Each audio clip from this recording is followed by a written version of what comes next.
Let's see this question, which conformer is most stable. इसके पूछा गया इनमें से कौन सा स्टेबल है। तो इसमें जो हम लोग कॉन्सेप्ट यूज करेंगे वो यूज करेंगे स्टेबिलिटी ऑफ कॉन्फॉर्मर्स।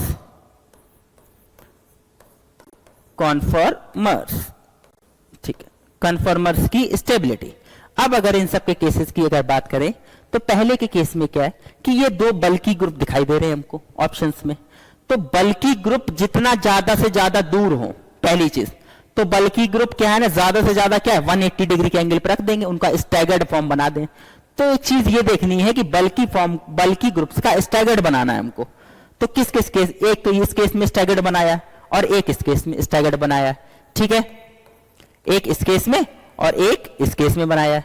तो अब अगर बात करें, इसके में बनाया है और इसके में स्टैगर्ड बनाया है, उसके अलावा नहीं, इसी में बनाया हुआ है। तो मतलब क्या है कि बल्की ग्रुप का स्टैगर्ड बनाना है। दूसरा, अगर कहीं से हाइड्रोजन बॉन्डिंग मिल रही है तो वो देखते हैं। तो इसके केस में क्या है, हाइड्रोजन बॉन्डिंग मिल रही है, लेकिन यहां पर बल्की ग्रुप का क्या है, रिपल्शन है, ठीक है।